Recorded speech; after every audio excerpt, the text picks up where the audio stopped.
Torno.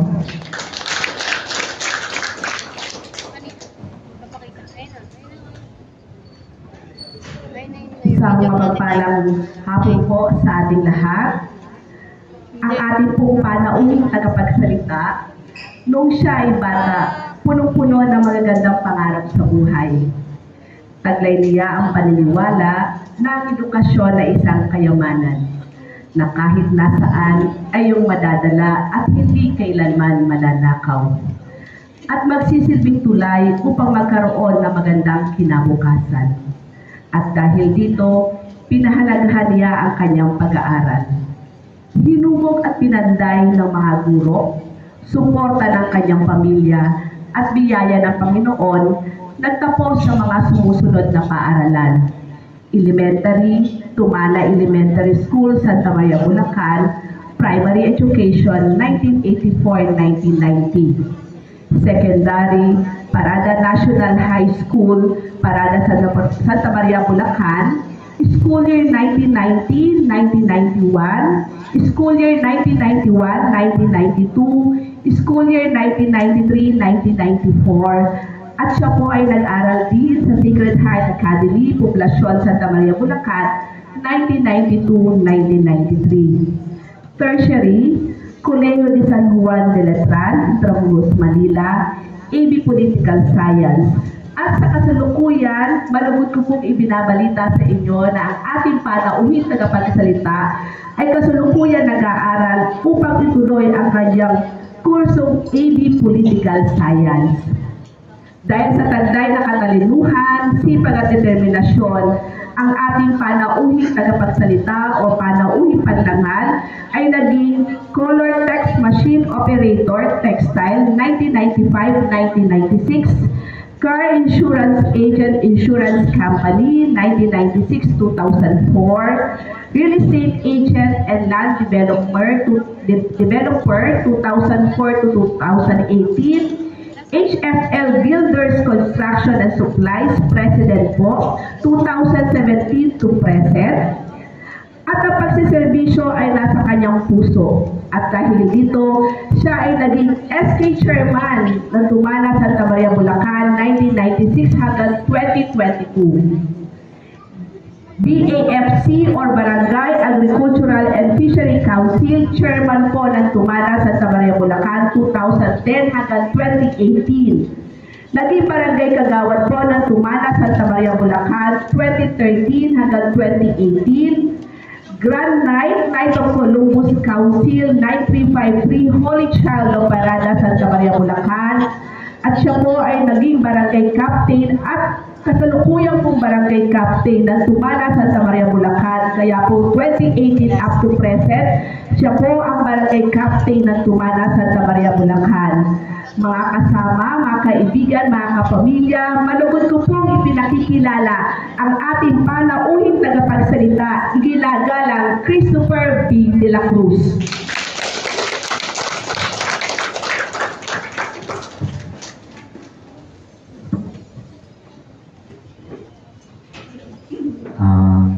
Sige po, magsilpo na po tayo. Sa lahat po ng mga magulang na nahandito, ng mga magsisipagtapos o nagsipagtapos ng ALS, mga kaibigan nila na nandyan sa likod, kapitbahay, kaanak, sa ating pong mga district supervisor, doktora, and then sa ating mga punong guro na nahandito po ngayon ng Kamangyanan, Mamuse, ng Parada, Torno, ng San Gabriel, Mang Parne, and then ng Toribakod, Mang Pascual, and then sa Naipot, si Sir Kabuhat, Mr. Kabuhat. And then sa lahat po ng nahanditong mga teacher, mga kawali, at higit sa lahat po ng nahanditong mga magsisipagtapos o nagsipagtapos na. Magandang umaga po sa inyo, magandang hapon po sa inyong lahat at congratulations.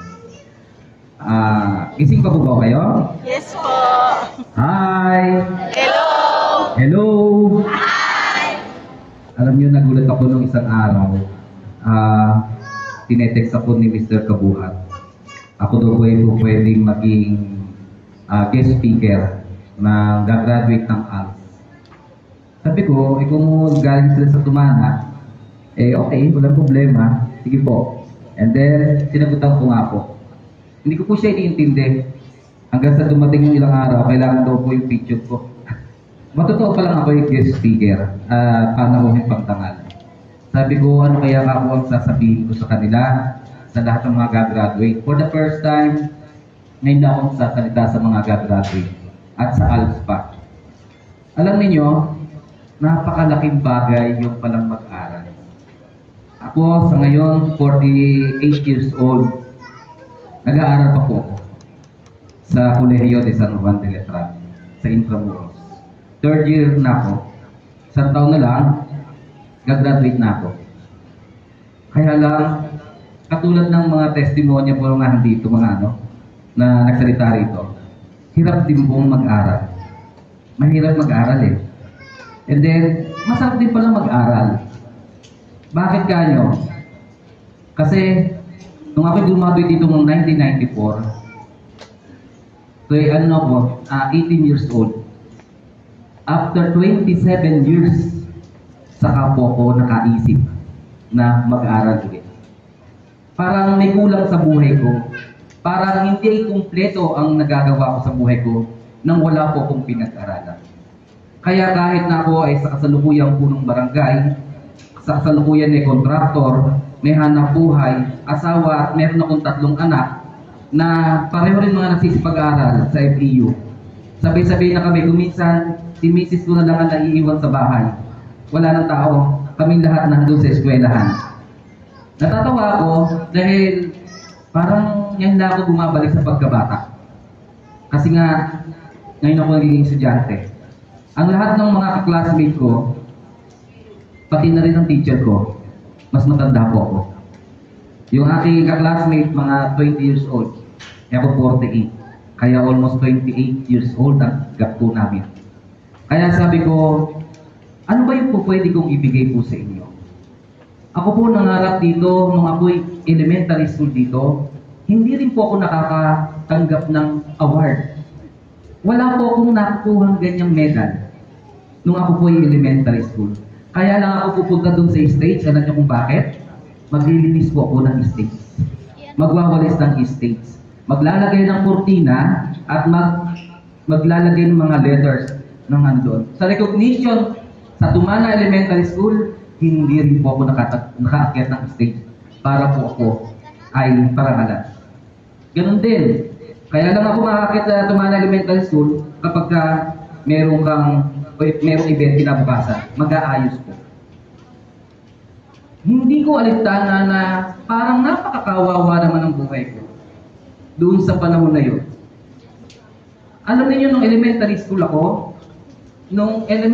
ako, hindi po ako kumakain ng almusal. Pumapasok po ako. Ang tsinelas kong diipit, butas na yung 2 sapong at 2 alambre na yung doon sa pang-ipit. Hindi po ako And then, tubig lang na malamig. Kasi noon, parang meron pang gatas na binibigay sa mga elementary. Yun lang. Okay na. Pauwiin kami ngayon ng tanghali. Uuwi lang ako sa tanghali para uminom lang din ng tubig. 10 kaming magkakapatid. Doon sa 10 kaming magkakapatid, talaga pong walang-wala. Pag inom ng tubig, babalik na po ako sa eskwelahan, mayroon akong madadaan ng bayabas, kapag panahon ng bayabas, o kung kaya naman panahon ng mangga, Indian Bingo, yung po yung tanghalian ko. Kaya, nung high school, nandito rin ako, nandiyan, gumawa kami, okay, sige, walang problema, nakakaraos po ako. Pero, nung high school, talagang, kaya ako na-stop ako, nung first year. Kaya dapat 1993 gumawit ako. Kaya naging 1994. Then nag-aaral ulit ako ng high school. Napasok pa nga ako sa Sacred Heart Academy. mahirap pa rin po ako. Then, dito rin na po ako nagtapos sa Parada National High School. And then, ngayon nga nag-aaral pa rin ako. Bakit ko po kinukwento ito? Hindi pala dahilan ang isang pagiging mahirap, ang isang pagiging walang-wala para hindi ka makapagtapos sa iyong pag-aaral. Dahil hindi naman sa pagmamalaki, ang narating ko po ngayon, kung ano man ako ngayon, yung mga nagsipag-akyat ng stage nung panahon na ako'y nag-aaral, sa tingin ko parang angat po akong sakayin sa kanila. Kaya sabi ko, huwag kayong manghihinayang sa inyong oras at huwag kayong susuko sa panahon na kayo ay parang nawawala na ng pag-asa. Tandaan po ninyo, hindi ko mo mahirap ay hindi na makapagtatapos. At hindi ko mo mahirap ay wala nang magandang buhay na tatamasahin sa kanyang kinabukasan. Kayo'y nandito ngayon, kayo tapos na. Ito pa lang yung unang hakbang pa lang. Kinakailangan tapusin nyo pa. Iba yung kayo'y haharap sa ating mundo. Haharap kayo sa kinabukasan. Meron kayong pinag-aaralan. Tandaan po niyan. At yan bagay na yan ang hindi kayang nakawin ng kahit sino man. At kung pwede niyong ipamana sa magiging pamilya po ninyo.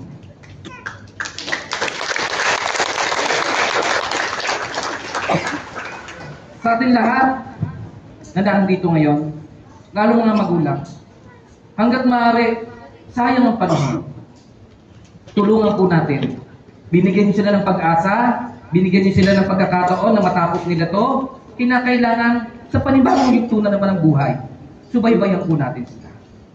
At kung kayo namang mga magsisipag-graduate ngayon, kung bakit kayo hindi nakapag-aral ng nakaraan, kung ano man yung mga nakaraan ninyo, na nagpabaya kayo sa oras ninyo, naging palalo kayo, nagkaroon ng pagkakamali, ituwid na po natin.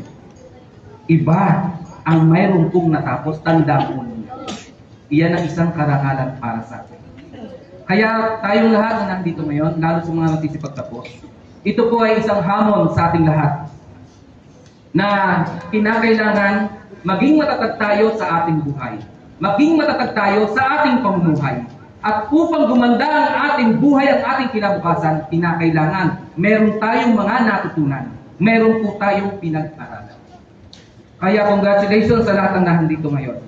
Sana itong pagkakataon ito, ituloy pa po natin.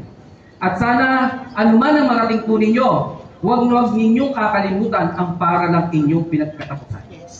Huwag kayong makakalimot na lumingon sa inyong pinanggalingan. Tandaan po niya.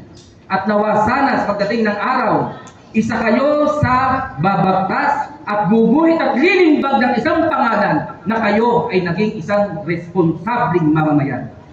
Bukas makalawa, meron sa inyo magiging konsihan. Bukas makalawa, baka meron sa inyo makapagtapos ng isang engineer, isang abogado. Bukas makalawa, baka meron din kayong teacher. Baka bukas makalawa, meron din sa inyo magiging kapitan. Walang makapagsasabi kung ano man ang ating magiging kapalangan. Pero iba ang meron kayong pinag-aralan. Yes. Sana sa pagkikita natin ngayong araw na ito, maging makasaysayan ng lahat. Isang hamon para sa inyong lahat ito. Nawa sana, pag nakita tayo sa isang lugar, nakita ko, oh, yun yung graduate ng Alsno Parada. Ang ganda na ng buhay ngayon. Tandaan ninyo, isa sa may pinakamasaya na mangyayari, na makakaramdam ng masaya. Kaming mga guro ninyo, kaming kapitan, kaming mga nandito ngayon na tumuhay sa inyong graduation. Una po kami magiging masaya.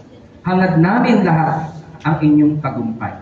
Nawa sana, huwag kayong makalilimot at lagi tayong tatawag sa Panginoon sapagkat siya magbibigay sa atin ng lakas at panibagong pag-asa sa pagharap sa ating buhay. Yung lamang po, magandang hapon po sa inyo.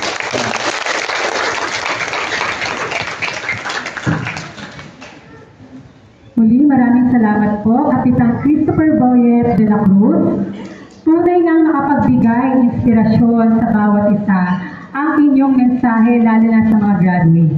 Ngayon naman po ay tinatawagan ko ang ulong guro 3 ng Kamangyanan Elementary School, Ma'am Imelda Escuse, para po igawan ang sertipiko at plake sa ating panauhing pandangal. Magandang hapon po sa lahat. Congratulations, graduates. At sa atin pong mga panauhin. Republic of the Philippines, Region 3, Central Luzon, East Coast Division of Bulacan, Santa Maria East District, Parada, Santa Maria, Bulacan.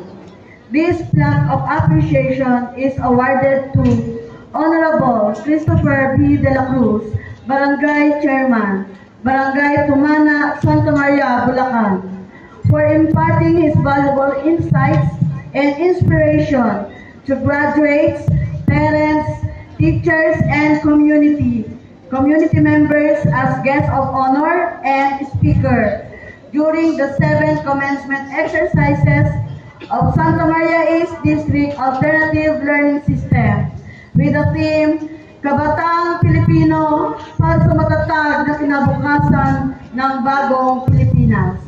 Given this 29th day of May 2024 at Parada Santa Maria, Bulacan. Signed, Leonora V. Bergado, EDD, District Supervisor.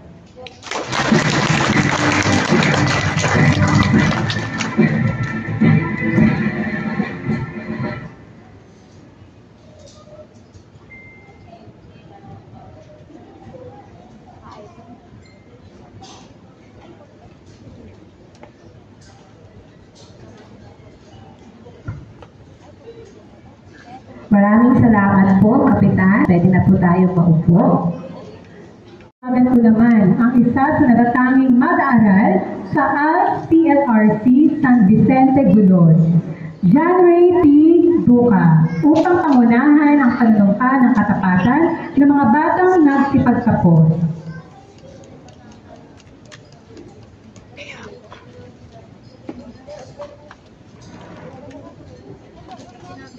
May permitin tayo at itaas ang ating kanang kamay para po sa panunumpa ng katapatan. Kami, mga nagsipagtapos sa ALS-ANE ay buong pusong nangangako na mamahalin ang aming paaralan at bayang pinagtapusan. Ang bayan ng Santa Maria. Matapat din namin pinapangako na ang magandang pangalan ng aming paaralan at bayan ay aming pangangalagaan. Sa pamamagitan ng mabuting gawi. Sisikaping mabuhay ng marangal. At gamitin ng buong talino ang aming natutunan sa tulong ng ALS. Sa aming pamayanan, sa paglilingkod sa aming pamayanan, sa kapwa, at higit sa lahat sa dakilang lumikha. At tubayan nawa kami ng poong may kapal. Maraming salamat, John Ray at mga graduates. Nawa inyong makasipulupara ng pangakong inyong binitawan. Ngayon naman, muli namin ibinibigay sa inyo mga nagsipagtapos para sa kanilang awing na pagtatapos sa awiting Thanks to You. Sa likod ng tagumpay ng mga nagsipagtapos, ang kanilang mga magulang, kapatid, anak at asawa na silang pumatnubay ng gusto upang matustusan ang anumang kanilang pangangailangan. Kaya't sila'y nararapat sa salamatan at bilang pasasalamat, saksihan po natin ang pag-aalay ng bulaklak, sulat, regalo ng mga nagsipagtapos sa kanilang mahal sa buhay habang inaawit ang awiting Thanks to You.